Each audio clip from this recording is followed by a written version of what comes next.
Loan নিয়ে ব্যবসা করে অনেক কোম্পানি ছোট থেকে অনেক বড় হয়ে গেছে, কোটি কোটি টাকার মালিক হয়ে গেছে। সো আপনিও চিন্তা করছেন কি একটা ব্যবসা শুরু করবেন, লোন করে ব্যবসা শুরু করবেন। এখন ব্যবসা মানে হলো 1 নম্বর হলো রিস্ক, 2 নম্বর হলো আবার লোন করে ব্যবসা শুরু করবেন। এক্ষেত্রে প্রতি মাসে আপনাকে একটা টাকা দিতে হবে। আর ইসলাম তো আপনাকে বলতেছে কি লোন মানে কি সুদ। এখন আপনি সুদ কখন বলতেছেন? যখন আপনার আসলে লোন প্রয়োজন নাই। কিন্তু যখন আপনার লোন প্রয়োজন হচ্ছে তখন আপনি লোন না বলে কি বলতেছেন, ব্যাংক সাপোর্ট দরকার হচ্ছে। ব্যাংক সাপোর্ট ছাড়া ব্যবসা বড় করা যাইতেছে না। এখন আমরা সমাজে সচরাচর যে জিনিসটা দেখি সেটা কি, ইন্ডাস্ট্রিয়ালিস্টদের, বড় বড় শিল্পপতিদের, বড় বড় ব্যবসায়ীদের ব্যাংক অটোমেটিকলি লোন দেওয়ার জন্য বসে থাকে, কিন্তু আপনাকে আমাকে লোন দিতে চাইতেছে না। এক্ষেত্রে আপনি বিভিন্ন ধরনের ডকুমেন্টস, বিভিন্ন ধরনের কাগজপত্র নিয়ে ব্যাংকে প্রতিদিন দৌড়াইতেছেন, কিন্তু আপনাকে আমাকে লোন দিচ্ছে না। এবং কি আপনি যখন লোন না পাচ্ছেন তখন আপনি ফ্রাস্ট্রেটেড হয়ে যাচ্ছেন, এবং কি আপনি চিন্তা করতেছেন কি আমার পক্ষে তো ব্যবসা টিকায় রাখা সম্ভব নয়। কিন্তু ব্যাংক চিন্তা করছে কি আপনি প্রতি মাসে মাসে যে ইনস্টলমেন্ট দিবেন সেই ইনস্টলমেন্ট দেওয়ার মতন এবিলিটি আপনার আছে কিনা। এখানে দুই পক্ষ থেকে দুই রকমের পার্সপেক্টিভ। আপনি চিন্তা করতেছেন কি আমি যদি লোন পাই সেক্ষেত্রে কি হবে, আমি ব্যবসা করে একদম মানে অবস্থায় এরকম কাপাই ফেলবো, এরকম কিছু করে ফেলবো। আর ব্যাংক চিন্তা করতেছে কি যদি আপনাকে লোনটা দেওয়া হয় সেক্ষেত্রে আপনি সেটা পরিশোধ না করার সম্ভাবনাটা অনেক বেশি। তার মানে আপনি এখনো ফাইন্যান্সিয়ালি ফ্রিডম নাই, এমনকি আপনি এখনো জানেন না যে লোন নিয়ে কিভাবে ব্যবসা করতে হয়, এমনকি লোন নিয়ে ব্যবসা করেও কিভাবে কোটিপতি হওয়া যায়, বড় বড় ব্যবসা করা যায়, সেটা আপনি এখনো ডিটেল জানেন না, যার কারণে আপনাকে ব্যাংক আসলে লোন দিচ্ছে না। এখন আমরা জানবো লোন কিভাবে নিতে পারেন। খেয়াল করবেন, লোন নিচ্ছেন মানে কি সুদের সাথে যুক্ত হয়েছেন, এটা আপনাকে মাথায় রেখে আপনাকে আগাইতে হবে। এখন আপনি বলতে পারেন ভাই সাকিব ভাই আপনি কি লোনকে প্রমোট করতেছেন বা সুদকে প্রমোট করতেছেন? না, আমি সুদ প্রমোট করতে আসিনি, লোন প্রমোট করতে আসিনি। আমি আপনাকে বোঝানোর চেষ্টা করতেছি আপনি কোন কোন ওয়েতে লোন নিতে পারবেন এবং কি লোন নিয়ে আপনি কিভাবে ব্যবসাটাকে বড় করতে পারবেন। খেয়াল করেন, সর্বপ্রথম চিন্তা করবেন কি ইসলাম আপনাকে বলে কি আপনি বন্ধক রেখে টাকা নিতে পারেন, অর্থাৎ এখানে সুদ যুক্ত হইতেছে না। আপনি আপনার কোনো একটা অর্নামেন্টস, কোনো একটা জিনিস বা কোনো একটা সম্পত্তি, কোনো একটা অ্যাসেট আপনি কি করবেন অন্য কারোর কাছে বন্ধক রাখবেন, রাখার বিনিময়ে একটা সার্টেন অ্যামাউন্ট অফ টাকা আপনি একটা পিরিয়ড অফ সময়ের জন্য নিয়ে আপনি ব্যবসা করবেন। এটা একটা কাজ করতে পারেন। এখন আপনি বলবেন এরকম জিনিস তো পাওয়া যায় না। আপনি যা চিন্তা করছেন কি এই বন্ধকের জিনিসটা রেখে দিয়ে আপনি টাকা নেবেন, এই জিনিসটা কিন্তু এই জিনিসটা হচ্ছে না। কেন হচ্ছে না? কারণ কি আপনি ধরেন গোল্ড জমা রাখলেন আমার কাছে, আমি গোল্ড নিয়ে আসলে কি করব? আমার কি কোনো কাজ আছে? এই গোল্ডের রক্ষণাবেক্ষণের জন্য আমার আবার আলাদা সিন্দুক কিনতে হবে, তাই না? সো এটা তো আমার পক্ষে সম্ভব না, বা আমি এটাতে করতে চাইবো না। কারণ আমার কি দরকার, আপনি আমার কাছে মর্টগেজ হিসেবে গোল্ড রাখলেন বা একটা সম্পত্তি বা একটা অ্যাসেট রাখলেন, ঠিক আছে এটা রাখতে পারেন, কিন্তু আপনার করণীয় কি আপনি আপনার ব্যবসার একটা অংশ বা একটা লাভের একটা অংশ আপনি আমার সাথে শেয়ার করবেন। সেরকম জিনিস যদি করতে পারেন সেই ক্ষেত্রে আপনি লোন পাবেন, বা ইসলাম এই জিনিসটাকে প্রমোট করতেছে।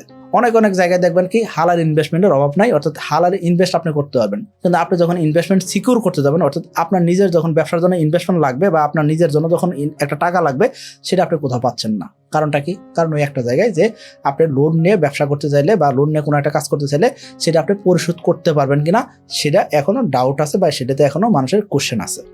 আশা করি আপনাকে ক্লিয়ার করতে পারছি। আমি আপনাকে দেখাবো লোন নিয়ে কিভাবে ব্যবসা করে আপনি কোটিপতি হতে পারবেন, বা লোন করে কিভাবে আপনি বড় হতে পারবেন সেই সম্পর্কে দেখানোর চেষ্টা করবো। এমনকি আপনি লোন ব্যতীত বা সুদ ব্যতীত আপনি কোন জায়গা থেকে ইনভেস্টমেন্ট কালেক্ট করতে পারবেন সেটাও আমি আপনাকে দেখানোর চেষ্টা করবো।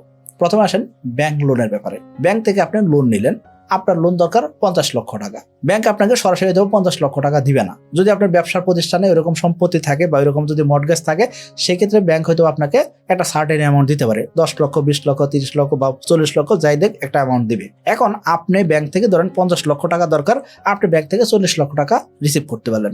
ব্যাংক আপনাকে আবার এট এ টাইম নাও দিতে পারে, যে একবারে আপনাকে 40 লক্ষ টাকা দেবে এরকম নাও হইতে পারে, তাই না? তো আপনি ধরেন 2 কিস্তিতে বা 3 কিস্তিতে বা 2-3 ভাগে আপনি ব্যাংক থেকে টাকাটা উইথড্র করলেন। এখন আসলে এই যে টাকাটা আপনি রিসিভ করলেন, ব্যাংকে আপনি কত পার্সেন্ট ইন্টারেস্ট দিবেন? 13%, 14%, 15% আশেপাশে আপনি ইন্টারেস্ট দিবেন। তার মানে এই 40 লক্ষ টাকা যদি আপনি 5 বছরের জন্য নেন, সেক্ষেত্রে মোটামুটিভাবে 15 লক্ষ টাকার বা 16 লক্ষ টাকা আপনার ইন্টারেস্ট দিতে হবে।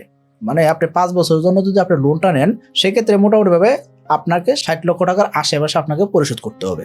এখন আপনি 2 বছরের জন্য লোন নিতে পারেন, সেক্ষেত্রে হয়তো আপনার ইন্টারেস্টের পরিমাণ কম হবে। আপনি 1 বছরের জন্য সিসি লোন নিতে পারেন, সেক্ষেত্রে হয়তো আলাদা হিসাব হবে। যে কোনো একটা অপশনে আপনি আগাইলেন। অ্যাকচুয়ালি আমি আপনাকে যে জিনিসটা বোঝাতে চাইতেছি সেটা কি, আপনি ধরেন 100 টাকা লোন নিলেন এবং কি এর সাথে আপনি ইন্টারেস্ট দিবেন 15%, অর্থাৎ 115 টাকা আপনি পরিশোধ করবেন। আশা করি বুঝতে পারছি। এটা খুব সহজ জিনিস, সিম্পল জিনিস, তাই না?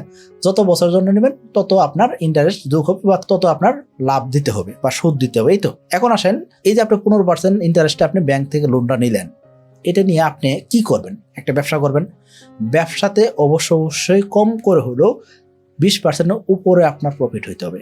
নিট প্রফিটের পরিমাণ 20% উপরে যদি না হয়, সেক্ষেত্রে এই লোনটা নিয়ে আপনি আসলে আগাইতে পারতেছেন না বা এটা আগানো উচিত নয়।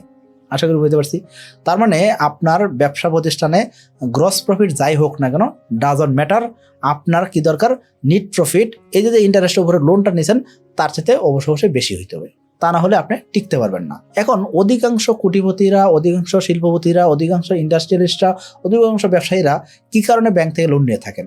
তারা জানেন যে ব্যাংক থেকে আমি 1 কোটি টাকা যদি লোন নেই, সেক্ষেত্রে ব্যাংকে আমি দিব কত? 1 বছর পরে 1,15,00,000 টাকা। কিন্তু আমি এই 1 কোটি টাকা দিয়ে আমি কি করবো? 1 বছরে 2 কোটি টাকা কামাই করে ফেলবো, অর্থাৎ আমি 100% লাভ করব। তার মানে ব্যাংকে আমি দিতে আছি 15,00,000 টাকা বাড়তি, আর আমি 85,00,000 টাকা বাড়তি ইনকাম করে ফেলছি 1 বছরে। এরকম সিস্টেম যদি আপনার কাছে থাকে, তবেই না আপনি ব্যাংক থেকে লোন নিতে পারবেন, বা ব্যাংক থেকে লোন নিলে আপনি অ্যাকচুয়ালি গেইনার হতে পারবেন। কিন্তু আমরা কি করে থাকি? ব্যাংক থেকে টাকাটা নিয়ে আজে বাজে খরচ করে ফেলি, লাইবিলিটিস কিনে ফেলি। আমরা কারখানা দিব, অনেক সুন্দর করে কারখানা দিব, আমরা ম্যানুফ্যাকচারিং করবো, এই জন্য আমাদের কারখানা দরকার। আমরা একটা ব্যবসা প্রতিষ্ঠান দিব, এই জন্য আমাদের ডেকোরেট করা অফিস দরকার। আমরা কন্টেন্ট ক্রিয়েশন শুরু করবো, এই জন্য আমাদের দামি দামি গ্যাজেট দিয়ে একটা স্টুডিও রেডি করা দরকার। এইসব কারণে আমাদের খরচটা হয়ে যেতেছে। তো এই জিনিস দিয়ে আপনি আলটিমেটলি গেইনার হবেন কিনা, সেটা আমার একটা প্রশ্ন রয়ে গেল।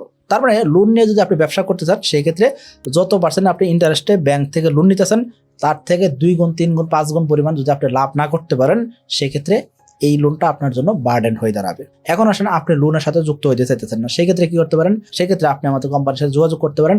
আমাদের কোম্পানি আপনার ব্যবসাতে ইনভেস্ট করতে রাজি আছে, যদি আপনার ব্যবসার বয়স কম করে হলেও 2 বছর হয়। 1 নম্বর শর্ত হলো কম করে হলেও ব্যবসার বয়স 2 বছর হতে হবে, এবং কি আপনার ব্যবসার গ্রোথ আছে, আপনার ব্যবসাতে ভবিষ্যতে ভালো করার সুযোগ আছে, এরকম যদি ফিল্ড হয়, এবং কি আপনি যদি ওইরকম সৎ মানুষ হন, আপনি যদি ব্যবসা করে বড় হইতে চান, সেক্ষেত্রে আমাদের কোম্পানি আপনার প্রতিষ্ঠানে ইনভেস্ট করার জন্য রাজি আছে। তবে খেয়াল করবেন, আমাদের কোম্পানি আপনার প্রতিষ্ঠানে ইনভেস্টমেন্ট কেন করবে? কারণ কি আমাদের কোম্পানি সুদমুক্তভাবে ইনভেস্টমেন্ট করতে চায়, এবং কি আমরা যখন আপনার সাথে ব্যবসা করতে যাব, সেই ক্ষেত্রে অবশ্যই ইকুইটি নিয়ে ব্যবসা করব, অর্থাৎ আপনার কোম্পানির একটা শেয়ার আমাদের দিতে হবে, তারপরে আমরা ব্যবসা এগাবো। আশা করি আপনাকে বুঝতে পারছি। সো আপনি লোন নিয়েও ব্যবসা করতে পারবেন, তবে ব্যবসা করার কিছু নিয়ম কানুন আপনাকে জানতে হবে। প্রথম দিনে আপনি ব্যবসা শুরু করবেন, কেউ আপনাকে বিশ্বাসই করবে না, লোন তো দূরের কথা। আশা করি বুঝতে পারছি। সকলে ভালো থাকবেন, সুস্থ থাকবেন। আসসালামু আলাইকুম।